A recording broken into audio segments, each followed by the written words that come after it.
Küba Devrimi, 1953-1959, Amerika Birleşik Devletleri destekli diktatör Fulgencio Batista'yı devirerek yerine Fidel Castro'nun sosyalist hükümetini getirdi.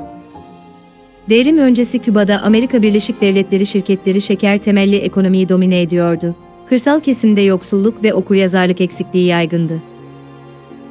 Devrim sonrası sanayileşme, toprakların köylülere dağıtılması, ücretsiz eğitim, sağlık programları başlatıldı. Okuryazarlık %99'a çıktı ve dünya çapında tanınan bir sağlık sistemi kuruldu. Ancak siyasi muhalefet bastırıldı ve Amerika Birleşik Devletleri ambargosu, 1962, ekonomiyi çökerterek Sovyet desteğine bağımlılık yarattı. Devrimin küresel etkileri arasında Soğuk Savaş krizleri, Domuzlar Körfezi çıkarması, 1961, Küba füze krizi, 1962 ve yurt dışındaki anti-emperyalist hareketlere destek vardı. Yoksulluğu azaltıp bağımsızlık vurgusu yapsa da otoriter rejimi kalıcılaştırdı ve ekonomik durgunluğa yol açtı.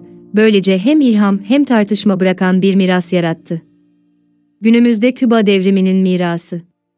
21. yüzyılda Küba, Sovyetler Birliği'nin çöküşü, 1991 ve Amerika Birleşik Devletleri ambargosunun devam etmesiyle derin ekonomik krizlerle mücadele etti. Özel dönem adı verilen 1990'lar, elektrik kesintileri ve temel ihtiyaç kıtlıklarıyla geçti. Buna rağmen, devrimin sağlık ve eğitim altyapısı sayesinde düşük bebek ölümü oranı ve yüksek doktor hasta oranı gibi başarılar korundu.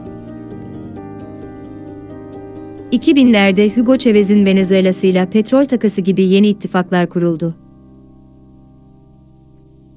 2021'deki kitlesel protestolar, ekonomik reform talepleri ve siyasi özgürlüklerin kısıtlanmasına karşı patlak verdi.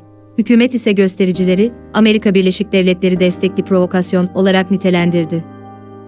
Bugün Küba, turizm ve biyoteknoloji gibi alanlarda yeni gelir kaynakları ararken, genç nesil sosyal medya aracılığıyla dünyaya bağlanıyor ve devrimin sınırlarını sorguluyor. Hem direnişin sembolü hem de değişim rüzgarlarının estiği bir ülke olarak tarihteki yerini koruyor. Küba devrimi, bir halkın emperyalizme karşı direnişinin sembolü olarak tarihe geçti. Eşitsizlikle mücadelede kazanımlar sağlarken, otoriter yönetim ve ekonomik izolasyonla gelen bedelleri de beraberinde getirdi. Bugün Küba, devrimin ruhu ile küreselleşen dünyanın gerçekleri arasında bir çapraz yolda duruyor.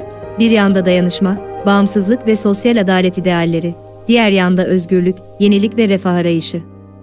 Tarih, Küba'yı ne tam bir başarı hikayesi, ne de trajedi olarak yargılayacak, belki de onu, insanlığın en cesur deneylerinden biri olarak hatırlayacak.